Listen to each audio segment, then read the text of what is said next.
There is a quiet power in walking away, a profound, unshakable strength in the man or woman who refuses to beg for a place at any table. While the masses exhaust themselves, chasing validation, pleading for affection, and over-explaining every move to people who refuse to listen, the Stoic stands entirely still. They do not chase, they do not beg, they do not explain. Today, you will learn the ancient code of absolute power. Listen closely and reclaim your sovereignty. Look at the world around you.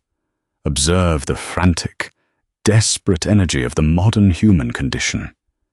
Men and women are constantly in motion, not out of purpose, but out of panic. They run after romantic partners who show them indifference. They chase phantom promotions, societal status, and the fleeting approval of strangers on illuminated screens. They are on a perpetual treadmill of desire, believing that if they just run a little faster, reach a little further, or compromise a little more, they will finally capture the thing that will make them whole. But the chase is an illusion. It is a trap designed by your own unchecked emotions. The moment you begin to chase anything outside of yourself, you surrender your power to it. You declare, through your actions, that you are incomplete without it. You place your locus of control in the hands of another person, a corporation, or a capricious society. The ancient Stoics understood a fundamental law of the universe. That which you chase inherently runs away. To understand the sheer, magnetic power of not chasing, we must travel back in time to the sun-baked streets of Corinth in ancient Greece. It was here that a meeting took place between the two most powerful men in the world. One possessed absolute material power, the other possessed absolute internal power. Alexander the Great, the young king of Macedon, had just conquered the known world. He was a man who chased everything: glory, territory, immortality. Wherever he went, crowds parted, kings bowed, entire nations trembled at the sound of his approaching cavalry. He was surrounded by sycophants who begged for his favor and chased his approval. In Corinth, Alexander heard of a philosopher named Diogenes. Diogenes was a cynic, a school of philosophy closely related to early Stoicism. Diogenes owned nothing. He slept in a large ceramic jar in the marketplace. He possessed only a cloak, a walking stick, and a wooden bowl, which he eventually threw away upon seeing a child drink water from his cupped hands. Diogenes did not chase wealth. He did not chase status. He did not chase the approval of society. He possessed the ultimate unmoving center. Fascinated, Alexander sought him out. The conqueror of the world walked into the dusty marketplace, flanked by his elite guards in gleaming armor. The crowd gasped and fell silent. Alexander approached Diogenes, who was casually lying on the ground, basking in the morning sun. Diogenes did not stand. He did not bow. He barely registered the presence of the most lethal man on earth. Alexander, looking down at the beggar philosopher, felt a strange sense of awe. Wishing to show his boundless generosity, Alexander declared, "I am Alexander the Great. Ask of me any favor you desire, and it shall be granted." Think about this moment. This was the ultimate opportunity. Diogenes could have asked for a palace, a mountain of gold, a position of supreme political power. The average man would have fallen to his knees, begging for a fraction of Alexander's wealth, chasing the illusion of a better life. Diogenes slowly opened one eye, looked at the conqueror of the world and said, "Stand a little out of my sun." A shocked silence fell over the marketplace. The guards placed their hands on the hilts of their swords, expecting Alexander to order the philosopher's immediate execution. Instead, Alexander burst into laughter. As he walked away, deeply moved by a man who needed absolutely nothing from him, Alexander turned to his generals and said, "If I were not Alexander, I would wish to be Diogenes. This is the code of absolute power." Alexander conquered the world, but he was still a slave to his ambitions, his temper, and his need for conquest. Diogenes conquered himself, and therefore the world belonged to him. When you stop chasing, you become the sun. You become the center of your own gravity. Apply this to your own life. Think about the dynamics of human attraction. Whether in romance, friendship, or business, desperation is the most repulsive cologne a person can wear. When you chase a romantic partner who is pulling away, what happens? They pull away faster. Your pursuit signals low intrinsic value. It communicates that you need them more than they need you. You overwhelm them with your anxious energy, and they instinctively retreat. The Stoic does not chase love, because the Stoic knows that true affection cannot be hunted. It must be attracted. The Roman Emperor Marcus Aurelius, navigating the treacherous waters of politics and personal betrayal, wrote in his Meditations, "You have power over your mind, not outside events. Realize this, and you will find strength." When someone signals that they want to leave your life, the Stoic response is not to grab them by the collar and drag them back. The Stoic response is to open the door and hold it for them. Imagine the psychological shock of walking away from someone who expects you to chase them. Modern dating and social dynamics are built on games of pursuit and withdrawal. People test you. They pull back to see if you will scramble after them. They expect you to panic. They expect long paragraphs of text messages demanding answers. They expect the chase. When you refuse to play the game, when you simply nod, accept their absence, and return your focus entirely to your own mission, your own purpose, and your own peace, you shatter their script. Your non-reaction is a display of monumental strength. It forces the other person to realize that your world does not revolve around them. You are a complete entity. You are not a fragment looking for a missing piece. You are the entire puzzle. This principle extends far beyond relationships. It applies to your ambitions and your career.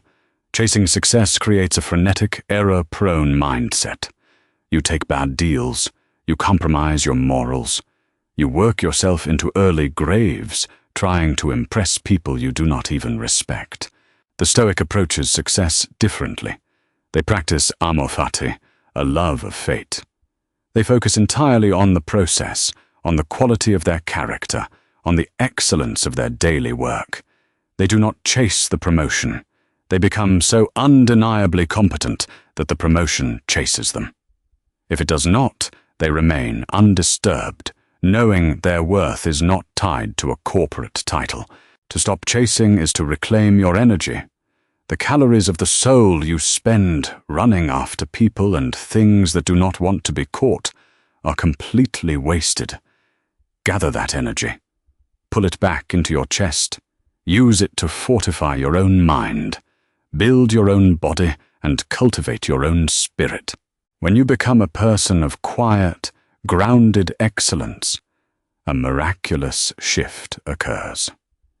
The things you once chased begin to turn around and walk toward you, because strength, self-sufficiency, and emotional control are the rarest commodities in the modern world. Be the unmoving center. Never chase.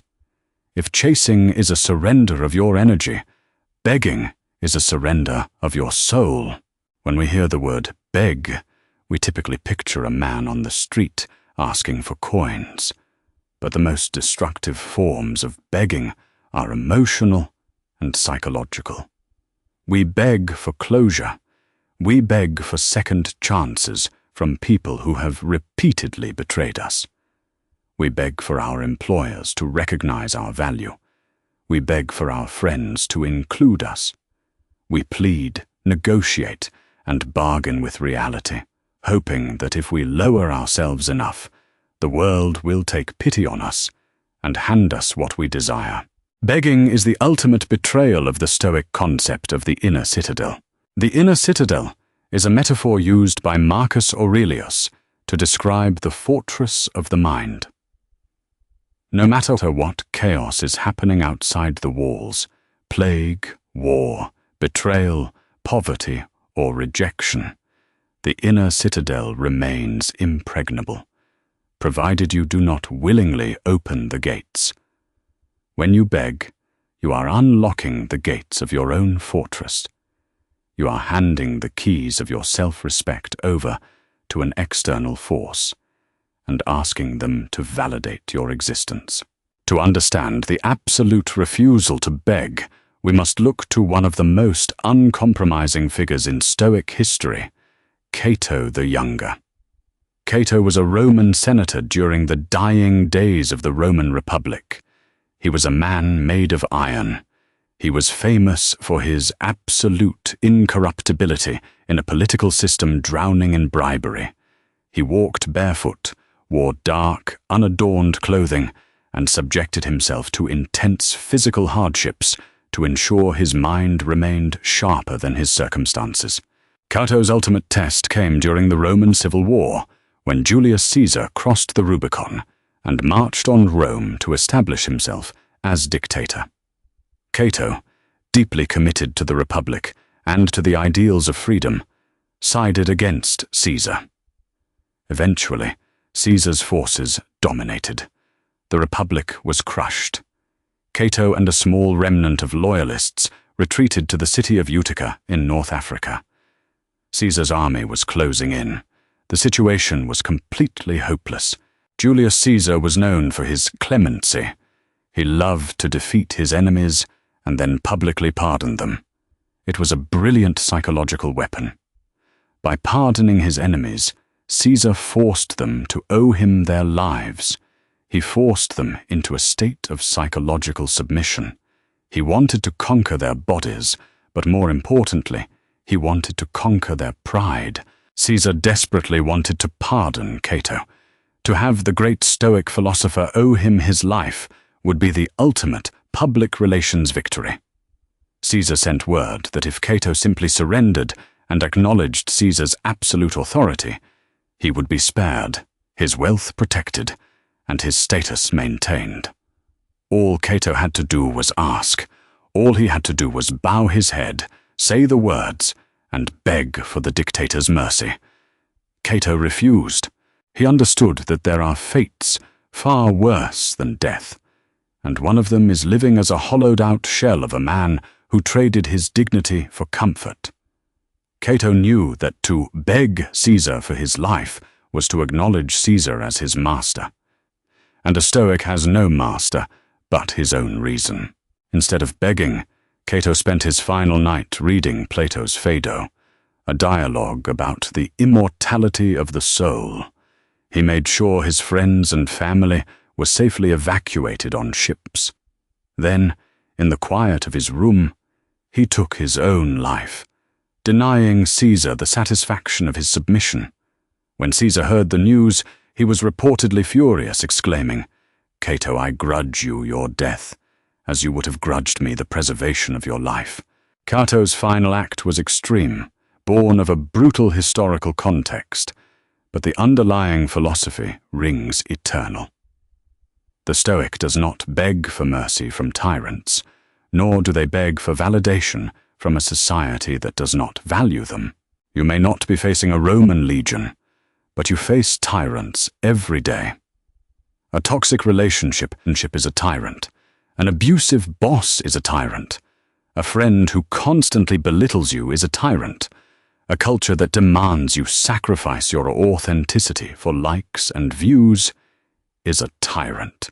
Every time you compromise your boundaries to keep someone in your life, you are begging. Every time you accept disrespect because you are afraid of being alone, you are begging.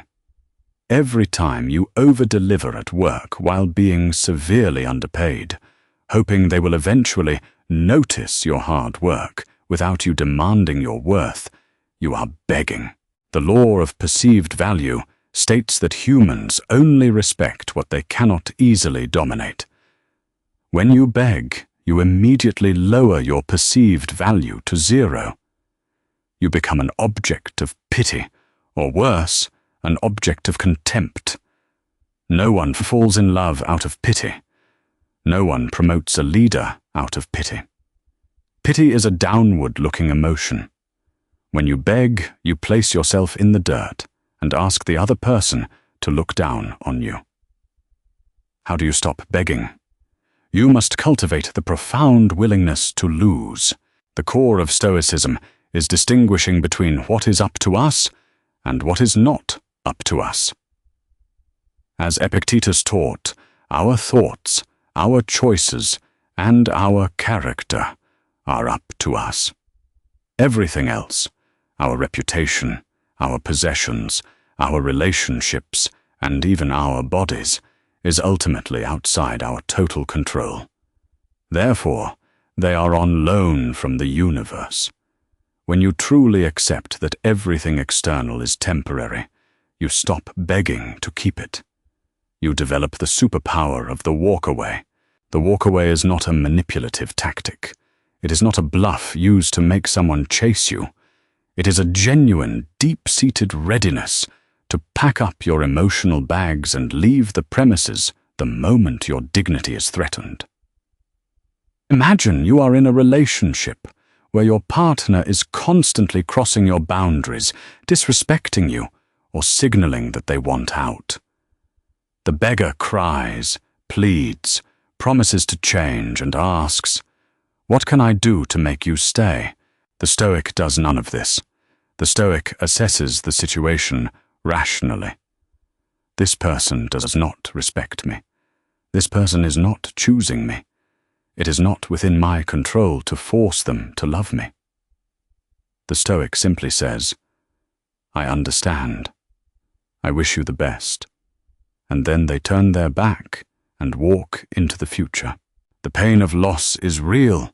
The Stoics were not emotionless robots. Marcus Aurelius wept. Seneca experienced deep grief, but they did not let their grief force them onto their knees. It is acceptable to bleed. It is unacceptable to beg for the knife to be returned to you.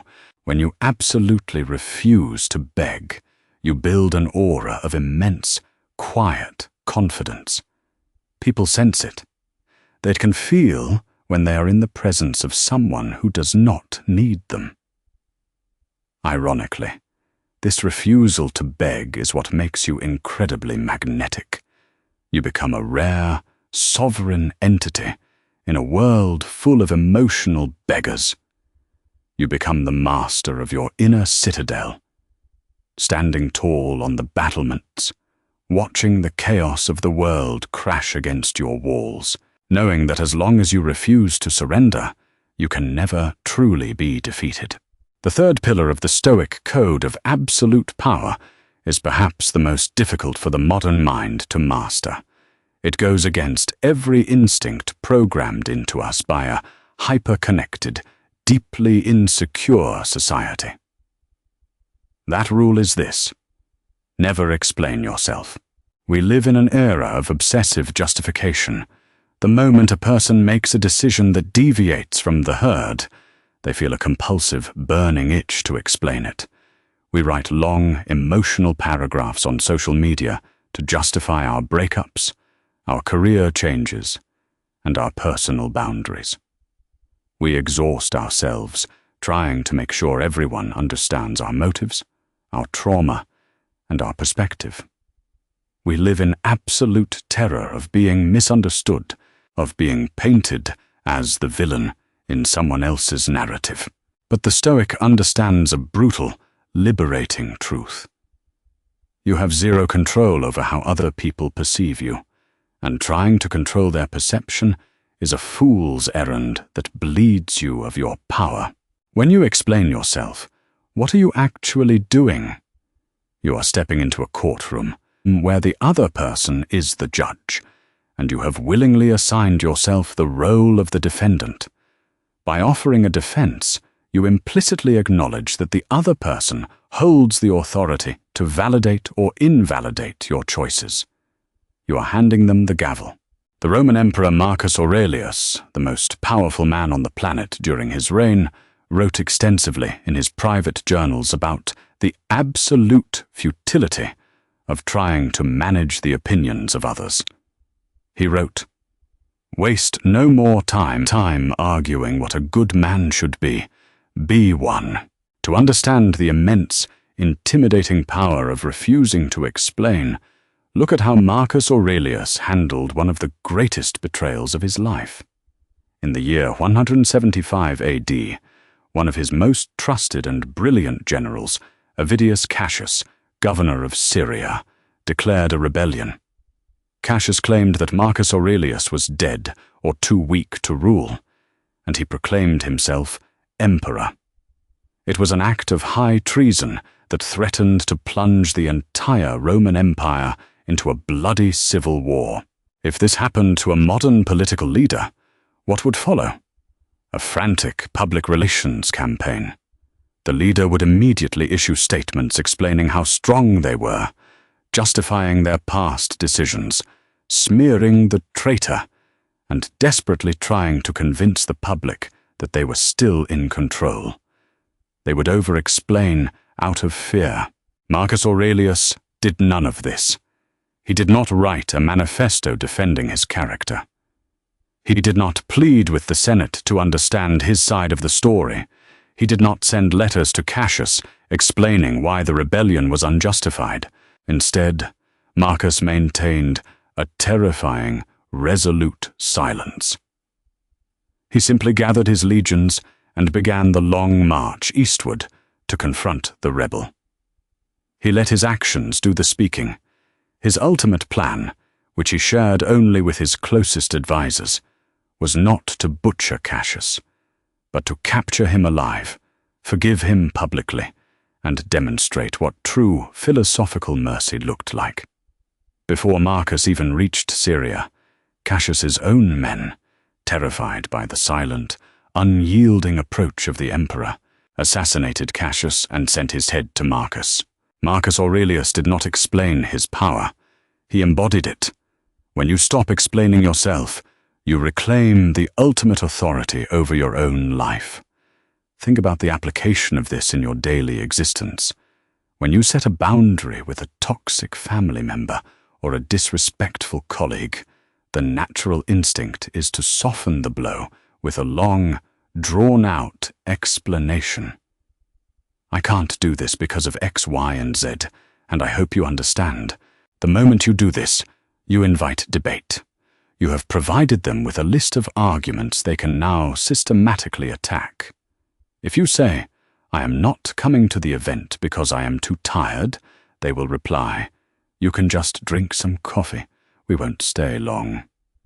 You gave them ammunition, and now you are trapped in a negotiation over your own boundaries. The Stoic does not negotiate boundaries. The Stoic states them. No is a complete sentence. I will not be attending. I do not accept this behavior. This relationship is over. When you deliver a decision without a trailing justification, you create a psychological vacuum. The other person is expecting a defense they can pick apart. When they meet a solid wall of silence, it forces them to confront the finality of your decision. It projects a supreme, unshakable confidence. It signals that your decisions are approved by the only authority that matters, your own conscience. Furthermore, refusing to explain is the ultimate defense against manipulation. Manipulators thrive on your desire to be understood. They will intentionally misunderstand you, twist your words, and play the victim to force you into a frantic state of over-explanation. They keep you off balance by making you constantly defend your character. The Stoic simply steps off the battlefield. As the Stoic philosopher Epictetus noted, if someone speaks badly of you, do not defend yourself against the accusations, but reply, "You obviously don't know about my other vices. Otherwise, you would have mentioned these as well. This is the ultimate conversational checkmate. It is a complete refusal to engage in the petty game of reputation management. When you stop trying to convince people that you are a good person, you free up a massive amount of mental RAM. Let them think you are the villain. Let them construct whatever narrative makes them feel comfortable. Their thoughts exist in their own minds, and as Stoicism teaches, what happens in another man's mind is of absolutely no consequence to your inner citadel. Truth does not require a PR campaign. A lion does not explain why it eats. A mountain does not explain why it stands. A man or woman of true power does not explain their existence to those who are committed to misunderstanding them. Your actions are your only necessary explanation. Live with honor, operate with extreme competence, and let the silence deafen your detractors. If you are to successfully implement the 3 laws of absolute power, never chasing, never begging, and never explaining, you must develop the bedrock upon which these behaviors rest. You cannot fake these behaviors for long. If you are secretly desperate inside, your refusal to chase will eventually crack. Your refusal to beg will break down in a moment of weakness, and your silence will turn into a flood of emotional apologies. To make this code permanent, you must master the Stoic art of detachment. You must learn to draw strength from the void. In modern society, detachment is often misunderstood. It is confused with nihilism, apathy, or emotional numbness. People think the detached man is a cold, unfeeling robot who cares about nothing. This is a severe misinterpretation of ancient philosophy. Stoic detachment, or apatheia, which means freedom from irrational passions, not a lack of emotion, is the ability to engage deeply with the world without allowing the world to own you. It is the ability to love intensely, work passionately, and build magnificent things, all while maintaining the profound realization that everything outside of your own character is temporary, fragile, and ultimately not yours to keep. To understand the raw, unadulterated power of detachment, we turn to the life of Seneca the Younger. Seneca was one of the most powerful and wealthiest men in the Roman Empire. He was the primary advisor and tutor to the Emperor Nero. He possessed estates, untold millions in gold, and political influence that spanned continents. Yet, Seneca was acutely aware that he served a deeply unstable and tyrannical emperor. He knew that everything he had, his wealth, his status, and his very life, could be taken away in a single afternoon on a whim. If Seneca had been attached to his wealth, he would have lived in a constant state of agonizing paranoia. He would have chased Nero's favor every day. He would have begged for his life at the first sign of trouble. He would have constantly explained away his actions to avoid suspicion. Instead, Seneca practiced premeditated detachment. He wrote to his friend Lucilius, advising him to practice a mental and physical exercise that would render the fear of loss obsolete. Seneca told him, "Set aside a certain number of days, during which you shall be content with the scantiest and cheapest fare, with coarse and rough dress, saying to yourself the while, 'Is this the condition that I feared?'" Seneca, the richest man in Rome, would routinely sleep on a hard floor, eat the stale bread of a peasant, and wear rags. He intentionally stepped into the void of poverty. He did this to prove to his own mind that if everything were taken from him, he would not just survive, he would remain unbroken. He detached his identity from his external possessions. This is the secret to absolute power. You can only be controlled by what you fear losing. If you fear losing your romantic partner, your partner controls you. You will chase them, beg them to stay, and explain away your self-respect to keep them. If you fear losing your job, your boss controls you. If you fear losing your social status, the mob controls you. Detachment is the ultimate severing of these invisible leashes. It is the realization that your core identity, your honor, your courage, your discipline, and your wisdom is the only true possession you have.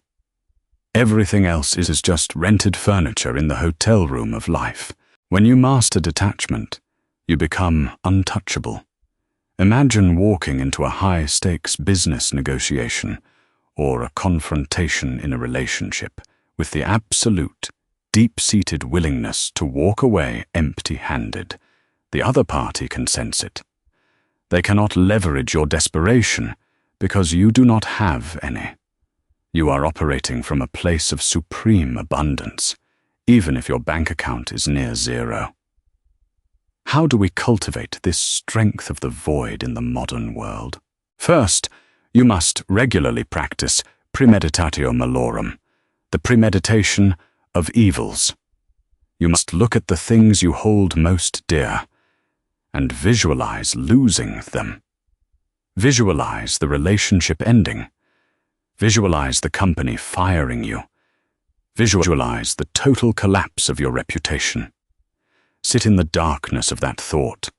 Feel the initial panic and then push past it.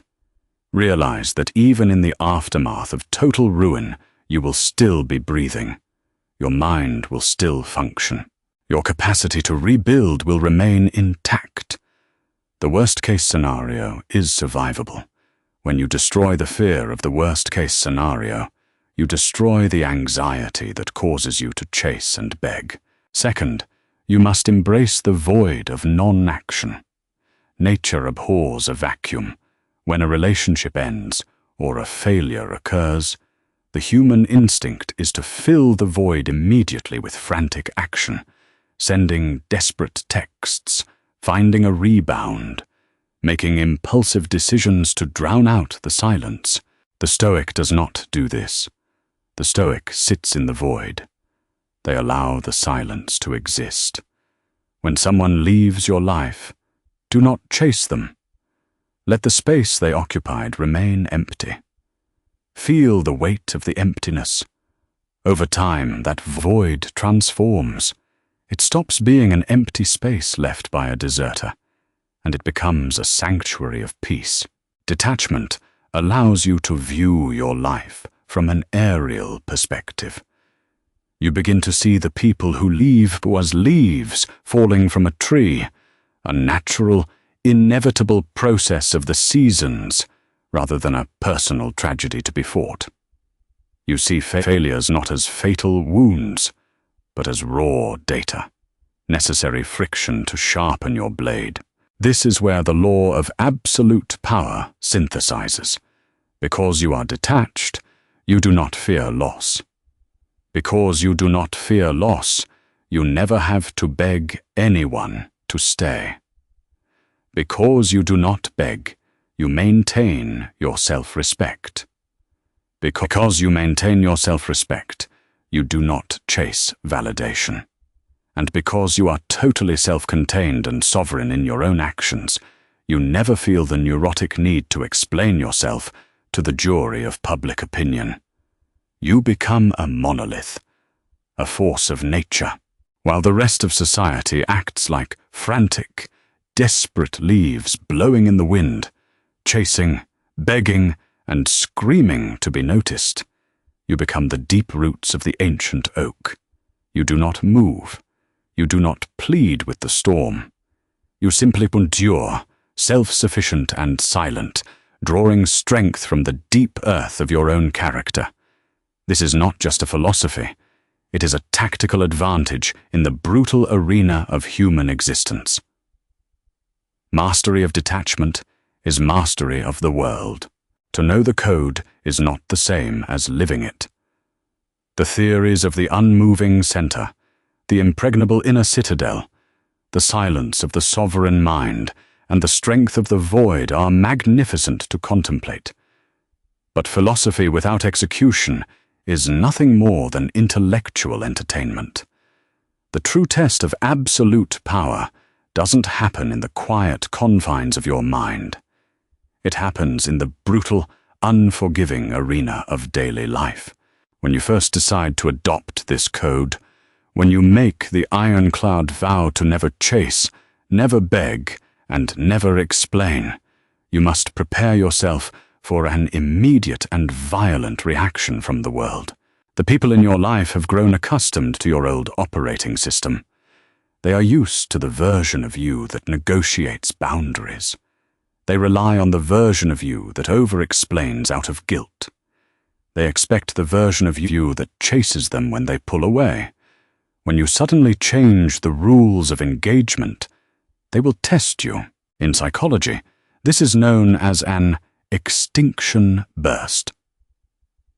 When a behavioral reward is suddenly removed, the subject will increase their demands, acting out more dramatically to get the reaction they are used to. Your toxic partner will pull away harder, expecting you to finally break and chase. Your manipulative boss will pile on more pressure, expecting you to beg for a break. Your detractors will launch louder accusations, expecting you to crack and write a frantic explanation, defending your character. This is the crucible. This is the moment where the fake Stoics crumble and the true sovereigns are forged. To hold the line when the entire world is screaming at you to revert to your old, desperate self, you must look to the life of a man who possessed the ultimate justification to beg, complain, and explain, yet absolutely refused to do so. Epictetus, unlike Marcus Aurelius, who was an emperor, or Seneca, who was a billionaire, Epictetus was born into the lowest possible stratum of human existence. He was a slave in the Roman Empire. His physical body was literally owned by another man, a notoriously cruel master named Epictetus. Epictetus had no wealth to detach from, no political power to wield, and no armies to command. Yet he is recognized today as one of the most powerful minds in human history. Why? Because he realized that while his master owned his flesh, no one could own his mind unless he handed them the deed. There is a legendary account of a time when Epictetus, in a fit of sadistic rage, began twisting Epictetus's leg in a torture device. The average man would have screamed.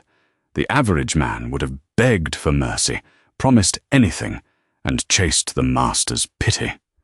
Epictetus didn't beg. He didn't cry out.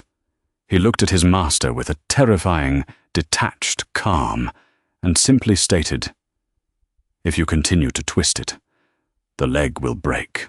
Infuriated by this lack of submission, the master twisted the device harder. The bone snapped with a sickening crack. Epictetus did not writhe in agony. He did not ask for an explanation. He simply looked at his broken limb, then looked back at his master, and said, "I told you it would break." Epictetus was defeated in that moment. He had broken the slave's body, but the slave had absolutely dominated the master's spirit.